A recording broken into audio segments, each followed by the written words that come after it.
ఈ రోజు నేను ప్రవీణ్ పగడాల విషయం ఆంధ్రప్రదేశ్ హైకోర్టుకి వెళ్ళి సిబిఐ ఎంక్వైరీ చేయమని ఎందుకు డిమాండ్ చేస్తున్నాను?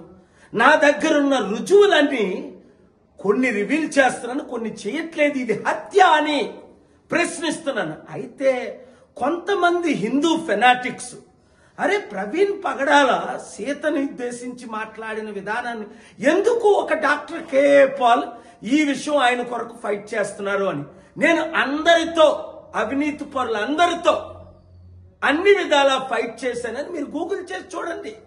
ఒకవేళ ప్రవీణ్ పగడాల తప్పుగా మాట్లాడితే అరెస్ట్ చేయండి, జైల్లో పెట్టండి. చంపేస్తారా?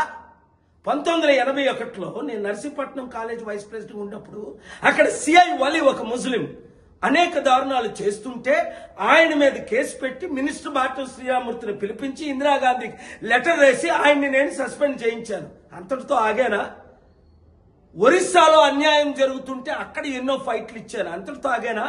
89 నుండి నా చరిత్ర చూడండి. అమెరికన్స్ తో ఫైట్ చేసి అగ్రరాజ్యమైన American George Bush Iraq, Iran, Syria యుద్ధాలు చెప్తుంటే అమెరికన్ ప్రెసిడెంట్ విరుద్ధంగా బుక్ రాసి మిత్రుడైనప్పటికీ కాళ్ళ మీద ఎలక్షన్ ముందు పడినప్పటికీ బుక్ రాసి al Qaeda winning, America losing, George Bush down అని క్రిస్టియన్ అగ్రరాజ్యమైన అమెరికాతో ఫైట్ చేసి ముస్లిం దేశాలు ఎందుకు ఆక్యుపై చేస్తున్నారు? మీరు యుద్ధ సామాగ్రి ట్రిలియన్స్ ఖర్చు పెడుతున్నారనా? అలాగే 2010 సెప్టెంబర్ 10ని ఖురాన్ బర్నింగ్ చేస్తుంటే ఒక American Christian pastor Terry Jones Obama చేతులు ఎత్తేసాడు, పోప్ జాన్ పాల్ చేతులు ఎత్తేసాడు. నన్ను పిలిచారు, వెళ్ళాను. 24 గంటల్లో టెర్రీ జోన్స్ ను మోకరింపు చేసి ప్రపంచంలో 200 కోట్ల ముస్లింలు, 300 కోట్ల క్రైస్తవులు వాచ్ చేస్తుండగా ఆ ఖురాన్ బర్నింగ్, ఖురాన్ అది ముస్లింలకు పవిత్రమైన గ్రంథం, నువ్వు ఒక క్రిస్టియన్ పాస్టర్ గా దాన్ని ఎందుకు కాల్చుతావని ఆపలేదా? 2003లో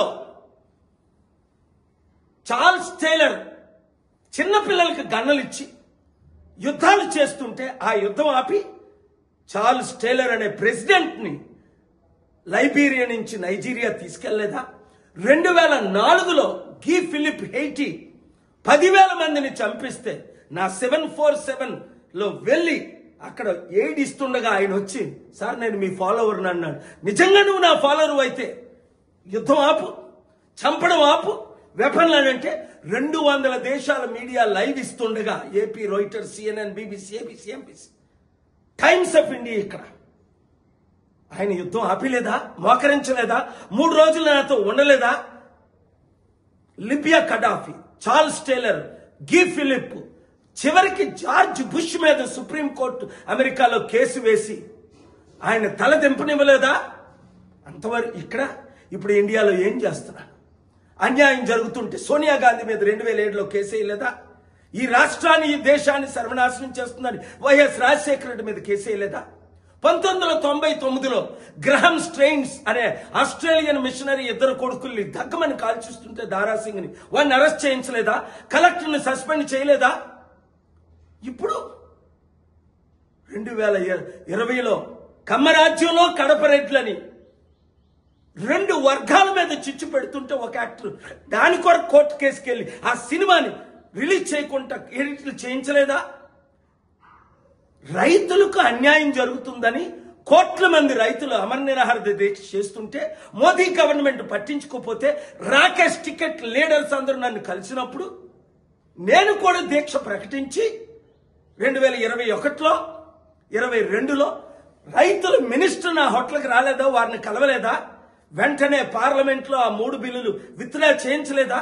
అలాగే జగన్మోహన్ రెడ్డి కరోనా టైంలో 10th ఇంటర్మీడియట్ పరీక్షలు పెడితే 1.5 కోటి మంది చనిపోతారంటే కోర్టుకెళ్ళి ఎస్ఎస్ ప్రసాద్ని పెట్టి ఆర్డర్ ఆ పరీక్షలు పిల్లల్ని నేను కాపాడలేదా?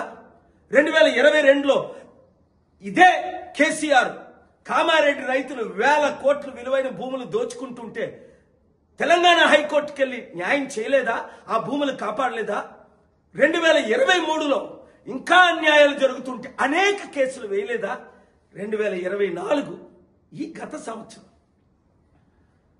రేపులు ఎక్కువైపోతున్నాయి, మానభంగాలు ఎక్కువైపోతున్నాయి. అలాగే రేవంత్ రెడ్డి హైడ్రా పేరుతో అనేక బిల్డింగులు లక్ష కోట్ల విలువైన బిల్డింగులు కూల్చిస్తుంటే డ్యూ ప్రాసెస్ లేకుండా నోటీసులు ఇవ్వకుంటే ఎలా కూల్చుతామని ఆర్డర్ తీసుకురాలేదా? లడ్డూ వివాదం పవన్ కళ్యాణ్ సృష్టిస్తే అబద్ధంతో సుప్రీంకోర్టు ఆఫ్ ఇండియాకి వెళ్ళి లడ్డూ వివాదంపై హిందువుల మనోభావాలు దెబ్బతీస్తున్నారు. క్రైస్తవులు చర్చలు నడుపుకుంటారు, పాస్టర్లు మొలానాలు మసీదులు నడుపుకుంటారు. హిందూ ప్రీస్టులు ఎందుకు నడుపుకోకూడదు? ఈ రాజకీయ నాయకుల్ని దూరం చేయండి. అది టీడీపీ అవ్వచ్చు, వైసీపీ అవ్వచ్చు, ఇంకొక పార్టీ అవ్వచ్చు. తిరుపతి ఒక హిందూ క్యాపిటల్ టెరిటరీగా ఎందుకు చేయకూడదు?